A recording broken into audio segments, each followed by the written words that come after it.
¿Recuerdas cómo era el primer amor en los años 70 u 80?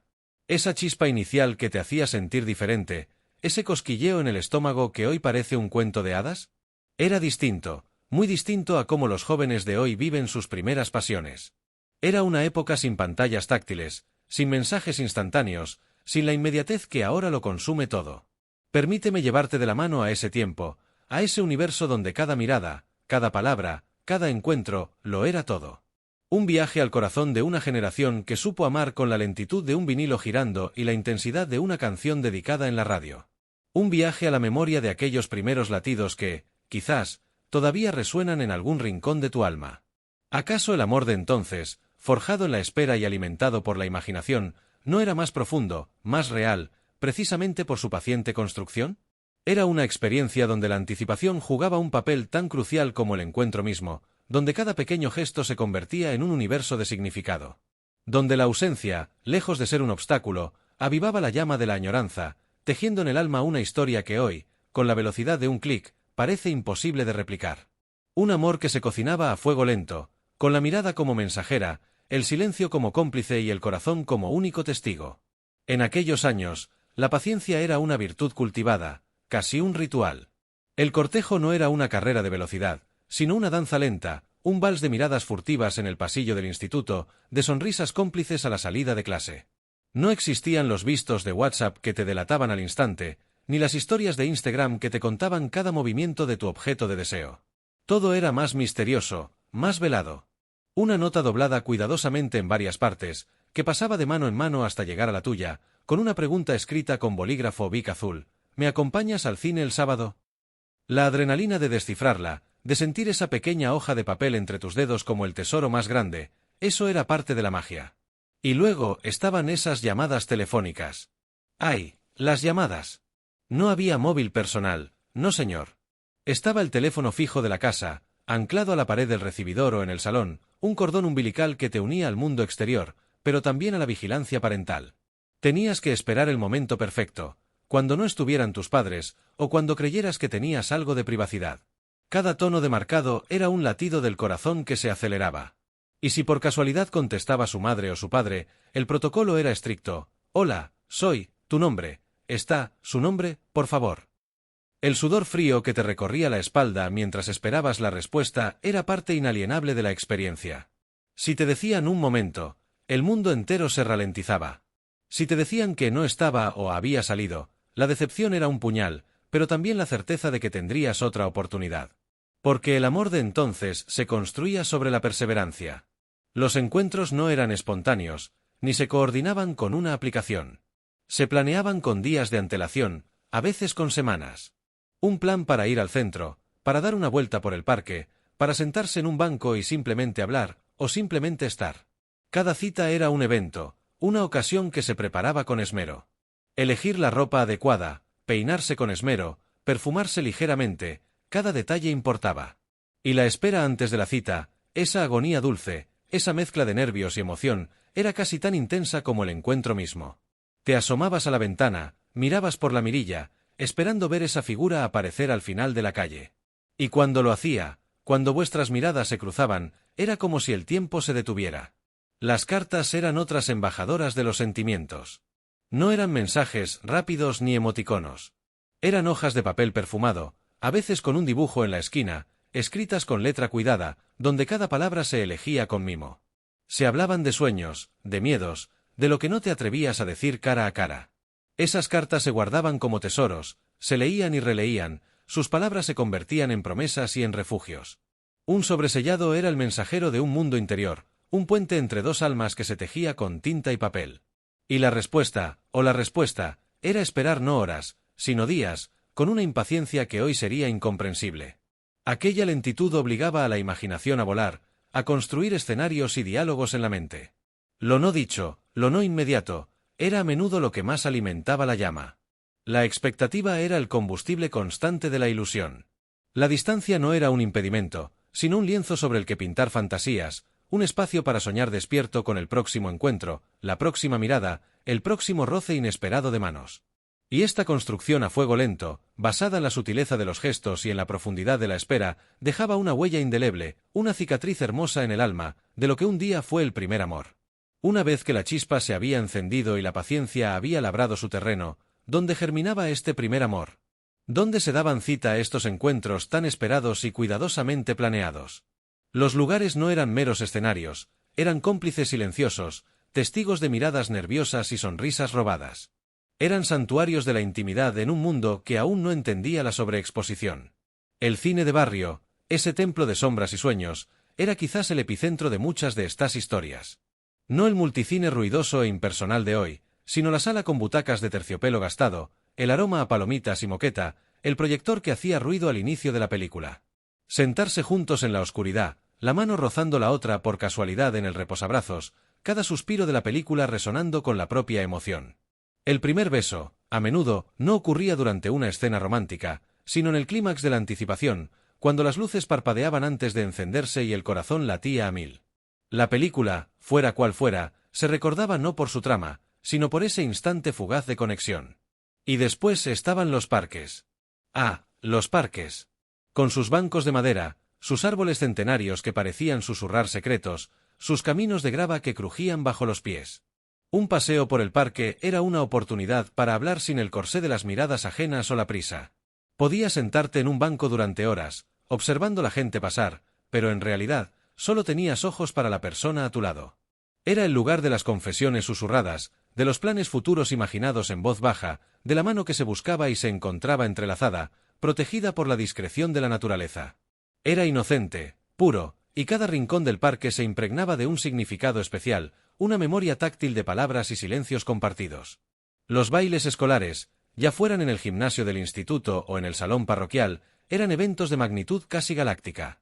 La música de los tocadiscos, con éxitos del momento sonando a todo volumen, creaba una atmósfera eléctricamente cargada.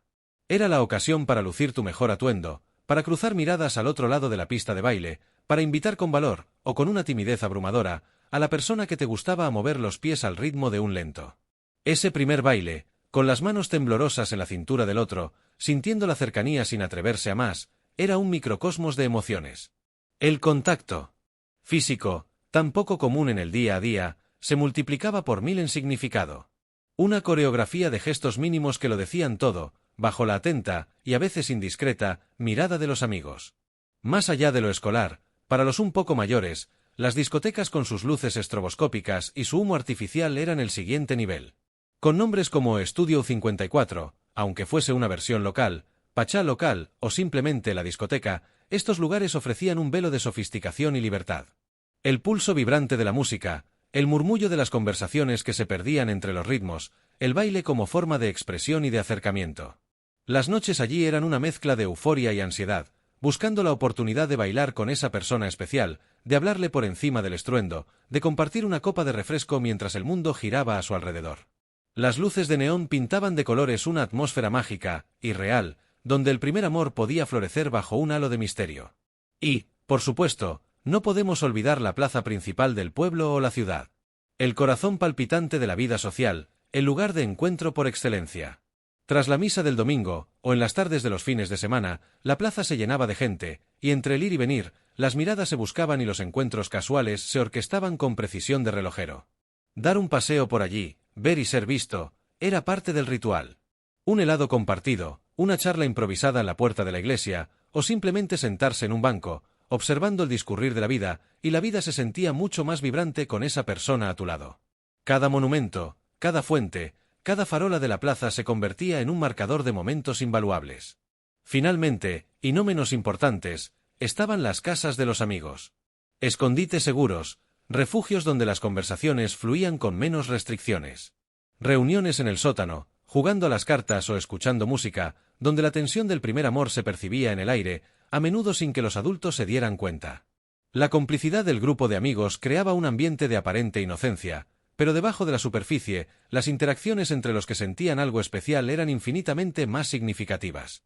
Las casas de los amigos eran la trastienda donde se forjaban confidencias, se intercambiaban mensajes y se organizaban los próximos encuentros, lejos de las miradas curiosas. Cada uno de estos lugares, con sus texturas, sonidos y olores, con su particular luz y su ambiente, no solo albergó el primer amor, sino que lo moldeó, lo enriqueció, lo hizo inolvidable.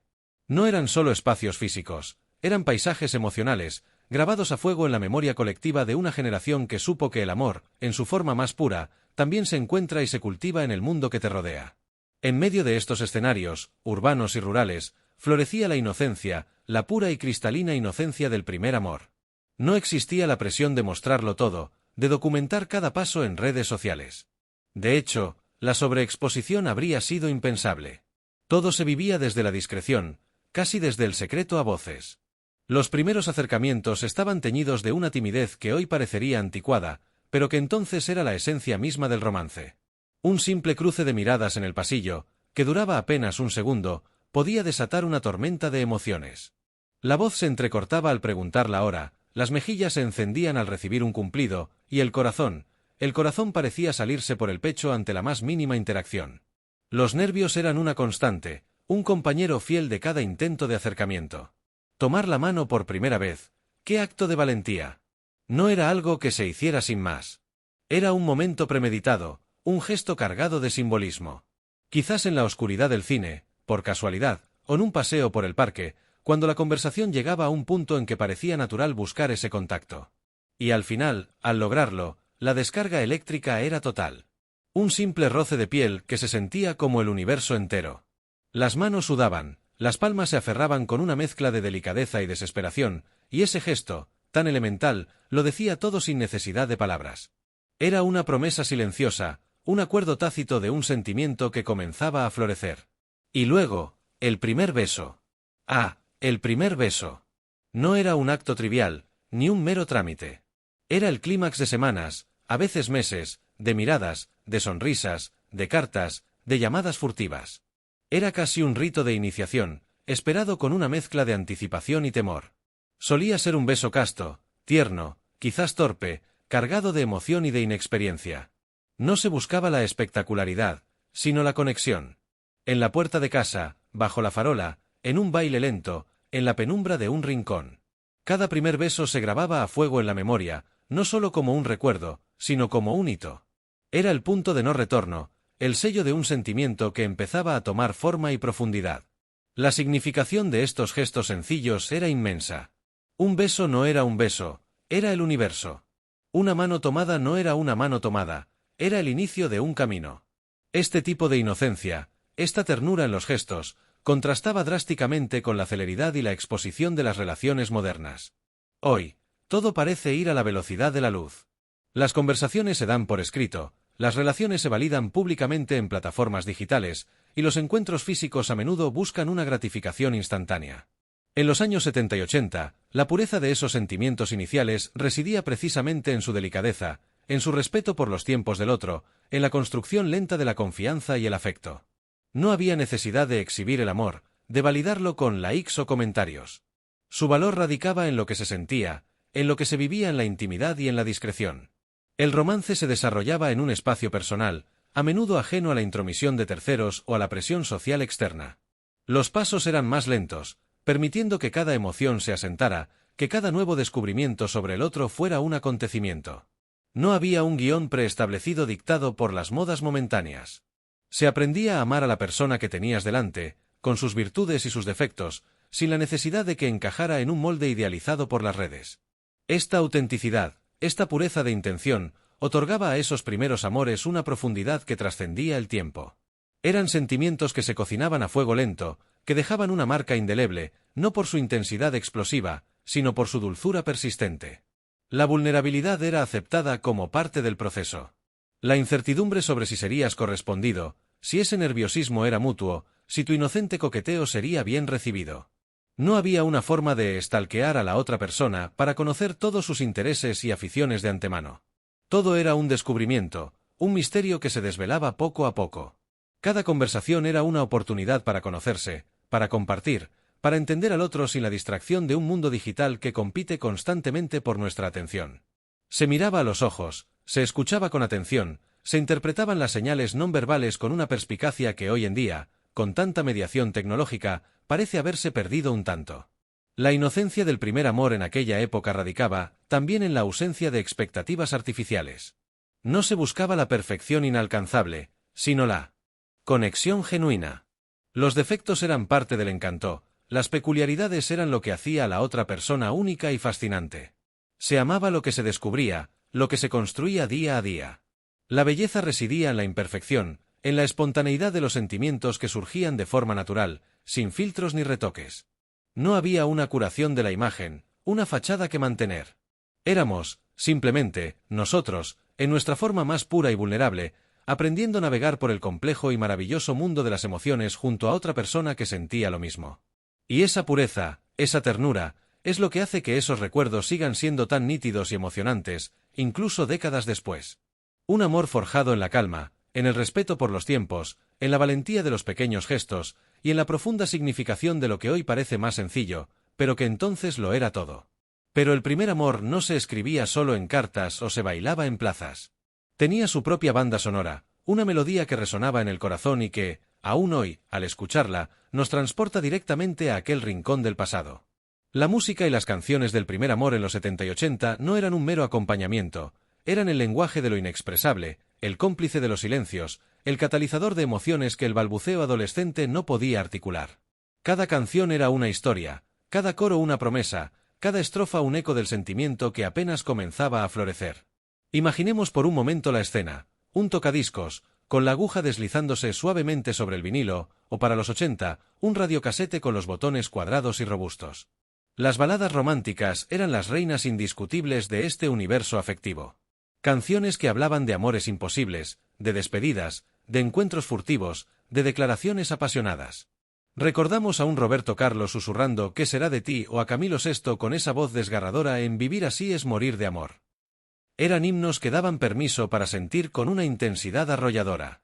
O las letras de José Luis Perales, que pintaban cuadros de amores sencillos, cotidianos, pero profundamente significativos, como en Y cómo es él. La letra podía convertirse en tu propia carta de amor, el mensaje que querías, pero no te atrevías a pronunciar. El pop suave de aquellos años también tejía su magia. Piensa en Bee Gees con sus armonías perfectas en How Deep Is Your Love, una invitación a la introspección y a la profundidad del afecto. O la dulzura de ABBA, que con sus melodías pegadizas y letras sorprendentemente emotivas, creaban la atmósfera perfecta para soñar despierto con ese alguien especial. Los ritmos podían ser más alegres, pero el mensaje de amor y anhelo, seguía siendo el mismo.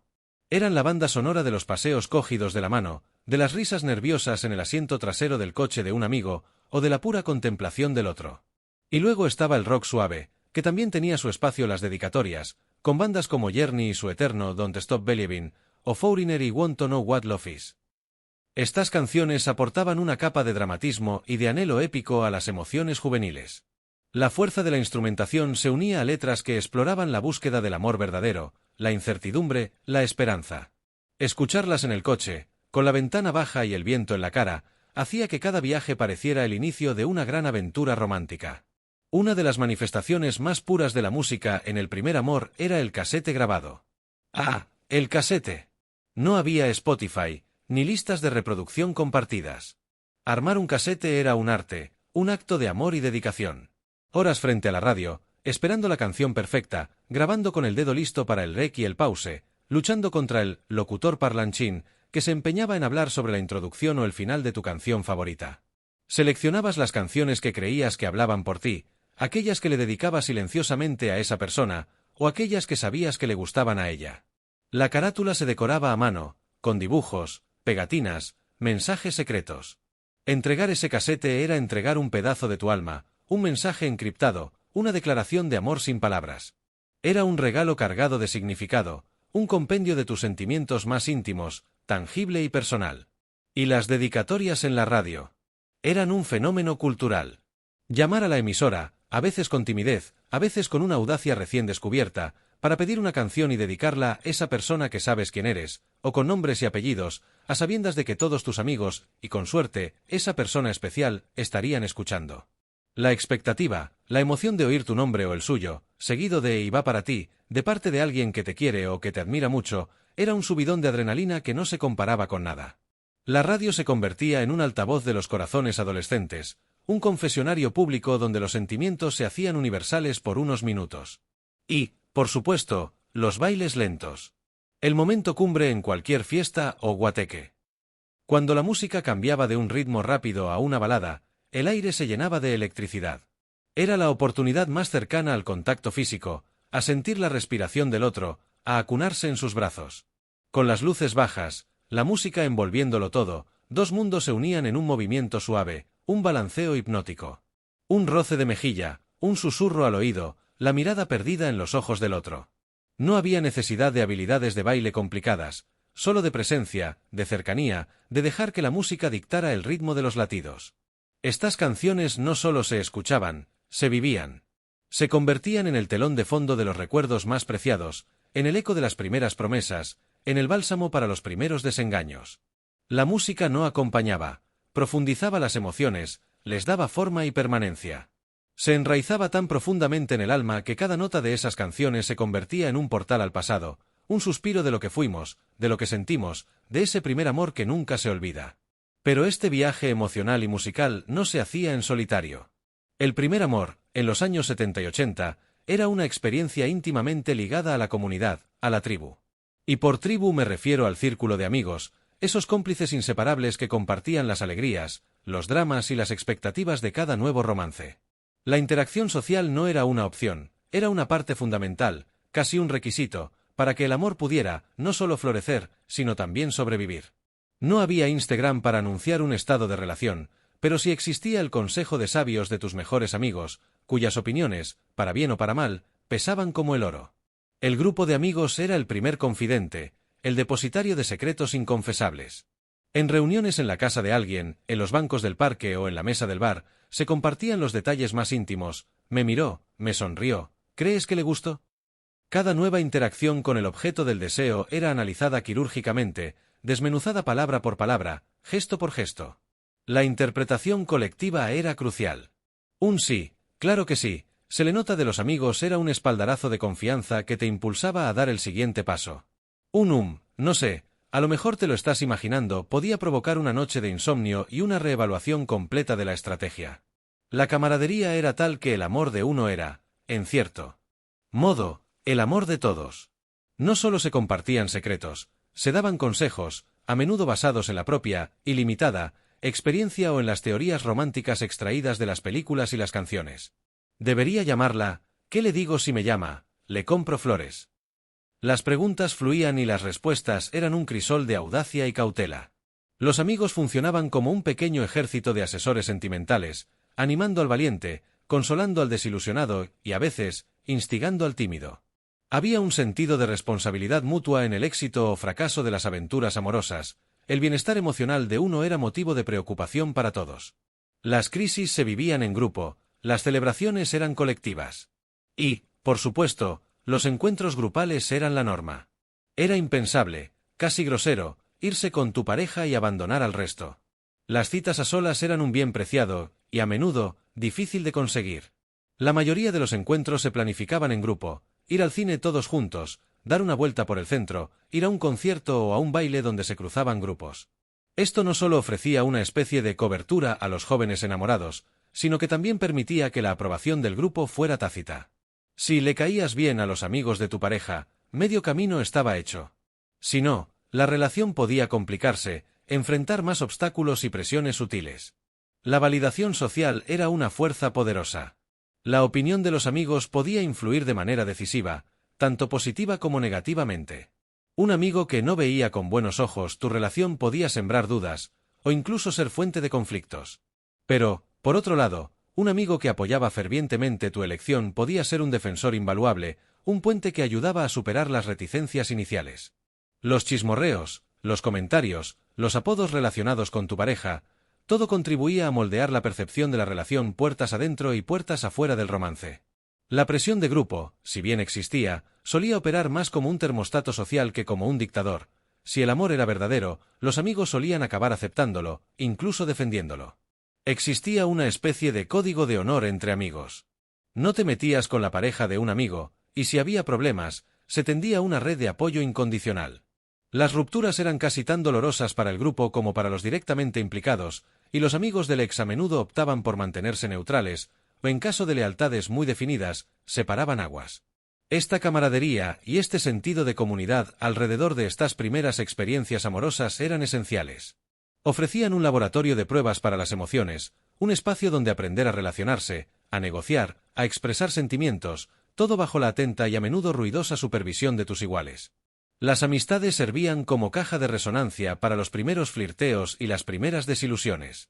Era con ellos con quienes se compartían las primeras miradas de anhelo, los nervios de una cita inminente, la euforia de un primer beso, o el dolor de una ruptura. Las canciones dedicadas en la radio no solo eran para la persona amada, sino también para el grupo, eran melodías que todos conocían y que acompañaban sus propias historias de amor y desamor. La complicidad era tan profunda que los amigos a menudo actuaban como mensajeros, facilitadores de encuentros, o incluso como escudos protectores ante los padres demasiado curiosos. El primer amor en los 70 y 80 era un fenómeno social, no solo individual. No era solo la historia de dos personas, sino la historia de un grupo de jóvenes que, juntos, iban desentrañando los misterios del corazón. Los éxitos se celebraban en conjunto, y las penas se ahogaban en confidencias nocturnas, bajo un manto de estrellas o la tenue luz de una lámpara. Las casas de los amigos se convertían en foros de debate amoroso, en refugios donde se podían planear estrategias o simplemente lamentar la mala suerte. La dimensión colectiva amplificaba cada emoción, le daba un valor adicional, un eco que resonaba más allá del sentir personal. No se podía entender el primer amor de esa época sin comprender el papel fundamental de los amigos, esos testigos y cómplices que construyeron, ladrillo a ladrillo, el entramado social donde estas tiernas relaciones florecían. En esta intrincada red de miradas, cartas y complicidades grupales, se gestaba una auténtica montaña rusa emocional, una intensidad que hoy, quizás, cuesta dimensionar. El primer amor en los años 70 y 80 era un crisol de sentimientos tan puros como abrumadores, un aprendizaje acelerado sobre la alegría y el dolor. Cada pequeño acontecimiento se magnificaba, se sentía con una profundidad que marcaba a fuego el alma adolescente. No había distracciones digitales para amortiguar el impacto, se vivía cada emoción en carne viva, sin filtros ni atenuantes. La euforia de un mensaje, de una simple mirada furtiva, podía alimentar el espíritu durante días. Un mensaje doblado con esa caligrafía nerviosa, un hola susurrado en el pasillo, un guiño al otro lado del patio, eran chispas que encendían fuegos internos, que provocaban una sonrisa tonta que duraba horas, que te hacía sentir que el mundo entero se alineaba solo para ti. Esa sensación de ser visto, de ser notado por esa persona especial, era una recompensa inmensa, un chute de adrenalina puro y sin adulterar. La ilusión era el pan de cada día, y cada pequeña señal de reciprocidad se convertía en un tesoro incalculable, custodiado celosamente en el corazón. Pero, a la par de la euforia, habitaba su sombra, la angustia de una espera. Esperar la llamada junto al teléfono fijo, escudriñando el reloj, sintiendo como cada minuto se estiraba, se convertía en una eternidad. Cada vez que sonaba el timbre de la puerta, la esperanza. Cada vez que no sonaba el teléfono, la desazón. Esta espera no era pasiva, era activa, llena de conjeturas, de y sí, de quizás. Una tortura deliciosa que templaba el carácter y enseñaba el verdadero valor de la paciencia, que hoy sería rápidamente resuelta con un mensaje instantáneo. En aquellos años, la lentitud del contacto significaba que la espera era una parte intrínseca y casi omnipresente del proceso de enamoramiento, una prueba al temple de tus sentimientos. Los celos incipientes se manifestaban de forma sutil, pero con una punzada afilada. Ver a esa persona riendo con alguien más, una conversación demasiado cercana, un baile con otra. Era un pinchazo en el estómago, una alarma silenciosa que te recordaba la fragilidad de tus sentimientos y la novedad de estar compartiendo a alguien. No eran los celos posesivos y a veces tóxicos que pueden verse ahora, sino más bien una forma de miedo, miedo a perder algo que apenas empezaba a construir, miedo a que la magia se disipara antes de tiempo. Se aprendía a gestionar esa emoción primaria, a reprimirla o a enfrentarla con una valentía que se iba forjando a medida que se vivía el primer amor. ¿Y qué decir del dolor de la primera ruptura? Si la euforia era un cielo sin nubes, la ruptura era un cataclismo. Era el fin de un mundo, un desgarro en el alma que parecía incurable. Las lágrimas fluían sin contención, las noches se hacían eternas, y la música que antes era banda sonora de alegría, ahora se convertía en un lamento constante. Los amigos, esos grandes confidentes, se convertían entonces en el hombro en el que llorar, en el bálsamo para el corazón herido. Se vivía el duelo con una intensidad desbordante, porque era la primera vez que se sentía semejante dolor. Por alguien ajeno a la familia. Se aprendía sobre el desamor, sobre la resiliencia, sobre la capacidad de recuperación del espíritu humano. Era una lección dura, pero invaluable. Estos sentimientos, vividos con gran intensidad, marcaban profundamente. El primer amor no era solo un romance, era una escuela de vida.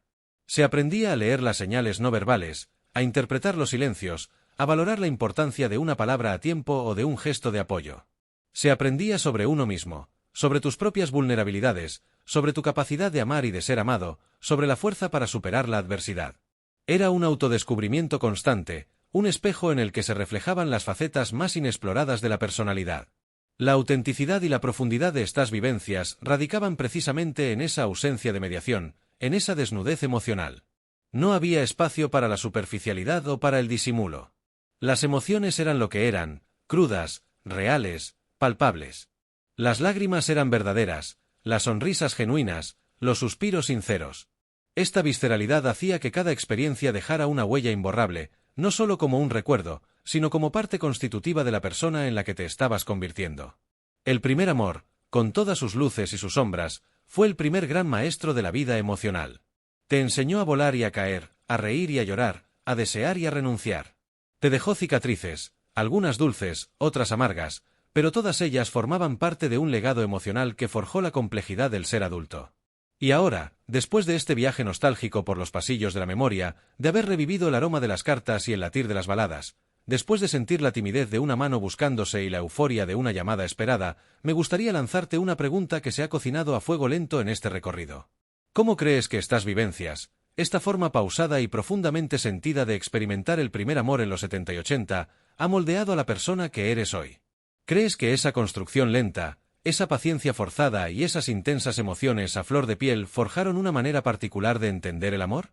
Y, con la perspectiva del presente, ¿cómo percibes las expresiones de amor y los inicios de las relaciones hoy en día, en contraste con aquel pasado que suena casi a fantasía?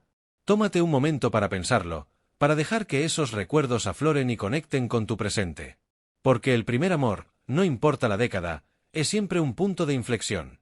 Si este eco del pasado te ha tocado el corazón, si has sentido esa chispa de reconocimiento por esos años que nos marcaron, entonces no queremos que te pierdas ninguna de nuestras reflexiones. Nos encantaría que formaras parte de esta comunidad, de este espacio donde tus historias y tus recuerdos son tesoros.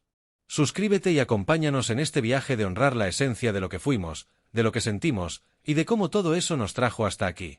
Aquí honramos tu historia, honramos cada latido de aquellos primeros amores que nos hicieron ser quienes somos.